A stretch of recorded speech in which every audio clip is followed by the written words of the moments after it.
O deputado Evair de Mello pediu que a PGR, a Procuradoria-Geral da República, investigue esse caso do acordo multimilionário envolvendo o Banco do Brasil. O deputado questiona a legalidade e a transparência desse acordo. O deputado Evair de Mello está aqui ao vivo com a gente no Bradock Show mais uma vez e vai explicar melhor esse caso, o que é que está no foco dessa investigação, quais são as suspeitas nesse caso. Deputado, obrigado, viu, mais uma vez, pela presença aqui com a gente. Boa noite. Boa noite, obrigado pela oportunidade de estar com vocês. E vai na mesma linha do caso relatado aí da Âmbar. Inclusive, eu tenho algumas ações, está na Comissão de Fiscalização Financeira e Controle, tramitando requerimentos nossos para que possamos trazer luz sobre essa operação, que é bem uma estratégia adotada, bem colocada aqui, por essa esquerda, né? Eles têm uma estratégia, vamos dizer assim, uma estratégia moderna, uma estratégia inteligente de fazerem a sua corrupção. Eles estão mudando, na verdade, o modo operacional, e é uma forma muito fácil de lavar dinheiro, de fazer dinheiro. Esse acordo hoje, até porque sabe que o governo hoje tem uma conivência com o judiciário de uma forma escandalosa. E nós estamos falando agora, depois do caso da Âmbar, um caso que tem que ser escancarado para todo o Brasil, porque é um negócio muito vergonhoso. Agora, esse caso do Banco do Brasil, onde, num domingo, olha o detalhe, no domingo, às 19 horas, foi homologado por um magistrado do STJ essa decisão. Que bom que os nossos juízes, que o nosso STJ e que o nosso STF trabalhassem aos sábados, domingos e feriados. Mas tem uma orientação, inclusive, claro, para a transparência, que nesses casos são casos excepcionais, excepcionalidade. Casos como esse jamais deveriam ser tratados um domingo, às 19 horas. E estou falando de uma multa de 600 milhões de reais, que, na verdade, foi homologada apenas 5 dias após ter sido apresentada a proposta, foi formalizada a proposta, e 3 dias, na verdade, depois dos advogados terem peticionado. Portanto, mais combinado do que isso, impossível, porque são milhares de páginas, impossível que tenha sido, se foi no domingo, imagine que foi na quarta-feira que foi apresentada essa documentação, nenhuma capacidade técnica ser apreciada, normalmente, claro que já está combinado. Combinado de um processo de mais de 30 anos, escandaloso, né, de um processo, no caso, as duas empresas, que têm pessoas ligadas ao governo da Dilma, naturalmente ao governo do PT, um processo escandaloso, no qual as empresas deram calote no Banco do Brasil. O Banco do Brasil, portanto, na época, suspendeu essas operações, empresa que está acusada de um monte de crime, e aí, simplesmente, o Banco do Brasil decide, de uma forma passiva, a pagar 600 milhões de multa e automaticamente liberar 1,2 bilhões de reais do Banco do Brasil que estavam retidos nessa conta. É mais um escândalo, na verdade, sabe desse escândalo, dessa operação, nem Deus sabe, né, o que está por trás disso, que mostra esse novo formato. Exatamente essa mesma operação que aconteceu com a Âmbar, agora essa mesma operação do Banco do Brasil. E pode ficar preparado aí. E o mais de tudo isso, o Banco do Brasil está acionando a Justiça para saber como que essas informações vazaram.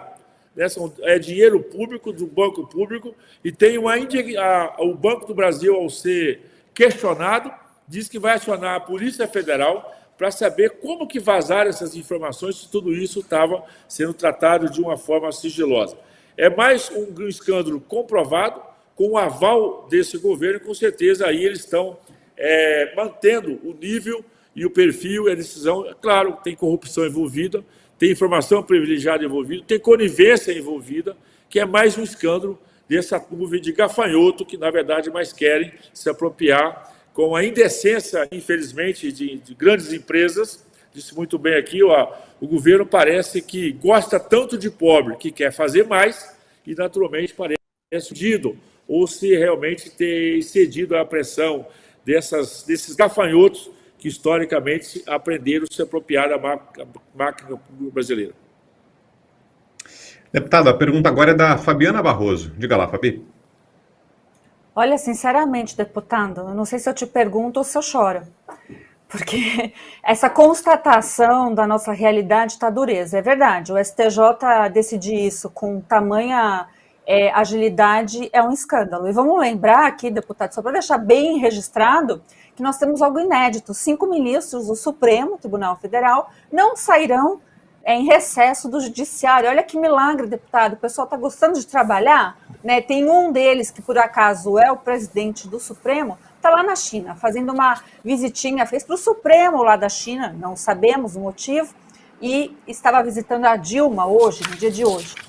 Só para lembrar, e a gente fazer aqui, então, uma junção das coisas, a Dilma está com o presidente, né, do Banco dos BRICS, e a gente sabe aí, então, que essa forma de governar através de privilegiar amigos, acabei de ler uma notícia aqui que uma empresa dos irmãos Batista, chamada Fluxus, já investiu 100 milhões na captação de gás da Bolívia. Então, a gente vê que ajuda vem através desses amigos e vai para esses países aí que a gente sabe muito bem que existe um interesse um pouco maior. Então, minha pergunta nesse sentido o senhor acha que diante desse cenário, né, com essa Polícia Federal, infelizmente, ou parte dela sendo cooptada, nós teremos aí a solução ou eles vão esperar dar um rompimento do que nós conhecemos como Estado Democrático de Direito verdadeiro e estão apostando todas as fichas em algo reacionário? Olha, a minha percepção, estou aqui no dia a dia da Câmara dos Deputados, que eu tenho que considerar a inocência de muita gente, parece que a ficha está caindo, né? Você tem uma percepção desse movimento. Portanto, vou dizer que tinha uma boa vontade para com o governo. Até gente, às vezes, que eu não vou entrar aqui se era mal intencionado, mas tinha uma boa vontade de uma classe média, de uma classe empresarial, imaginando que aquele discurso que foi apresentado pelo governo na sua pré-campanha, na sua campanha, pudesse realmente se validar nessa agenda de perspectiva. Quando você olha, por exemplo, essa decisão do governo de não abrir mão dos gastos, ou vocês acham que o governo efetivamente vai cortar 25 bilhões de benefícios sociais? Não vai. O governo fez esse gesto para enganar o mercado, vai falar que vai pedir uma auditoria, isso acalmou o mercado, o dólar recuou, isso não vai ser auditado, porque isso sempre passa desapercebido, e nós vamos perceber que o governo ele anunciou algo que ele não vai entregar. Essa percepção, ela começa, acho que está caindo a realidade. Essa coisa da Polícia Federal é lamentável, né? Porque, efetivamente, se a Polícia Federal tem prioridades para investigar, eu tenho aqui dezenas, centenas de crimes, até em valores muito grandes e muito maiores do que propriamente todo esse esforço, esse aparato que eles já estão fazendo aí, na verdade, essa perseguição implacável, né? Não sei se isso vai virar um filme, essa perseguição da Polícia Federal com o Jair Bolsonaro deve virar um filme. Eu acho o desafio, não sei se... Eu não sou especialista em cinema, mas se é perseguição implacável, se é 24 horas de busca, eu não sei qual vai ser o nome desse filme, porque já virou uma comédia, né? Porque Polícia Federal, Tribunal de Contas, Judiciário, Ministério Público, se não conseguiram desvendar esse mistério, essa caixa preta que eles dizem que jamais, então, vamos finalizar em 24 meses de operação, vamos dizer assim, temos que repensar a eficiência e a competência da Polícia Federal. Agora, como que esses 600 milhões, no caso da AMBRA e tantas outras operações, estão passando desapercebida? E aí eu começo a questionar, aonde está o Tribunal de Contas? Aonde está o Ministério Público? Qual a razão da existência e muito cara desses tribunais que deveriam estar investigando? Porque no governo passado roubaram a Petrobras, roubaram o Correio, roubaram o Banco do Brasil, né? Foi mensalão, foi escândalo, roubaram todas as estatais, roubaram o Itaipu, roubaram todo mundo. E eu pergunto, onde estava o Ministério Público? Onde estava o Tribunal de Contas? Então, eu acho que aí nós devemos começar a questionar a razão da existência dessas instituições, porque não estão cumprindo o seu papel, não estão exercendo o seu papel. Não vou nem entrar já na competência dos juízes do Tribunal de Contas, da competência dos policiais federais. Agora, está ficando, a própria sociedade sabe disso, que está ficando esse papel vergonhoso. Portanto, realmente, eu acho que é para chorar, né, a sua expressão primeira, mas nós não podemos desistir. Esse papel nosso de alerta, de fazer esse enfrentamento, né? Agora tem os Correios também, tem outra operação dos Correios, também tem uma ação minha na Fiscalização Financeira e Controle, porque os Correios também voltaram a dar prejuízo dessas operações.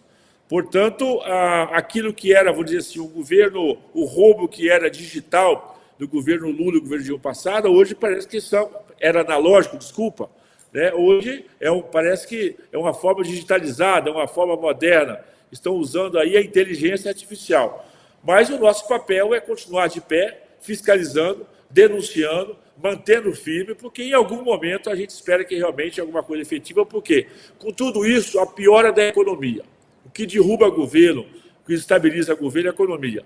Então, o governo está sem moral, está sem credibilidade, não vai entregar o que promete, e isso tem um desgaste natural. O governo, eu digo que é uma pedra de sabão, um pedaço de sabão debaixo de uma bica d'água. Está virando bolha a cada instante. Ele é menor, ele é mais bolha e ele não é algo sólido. Essa é a minha esperança.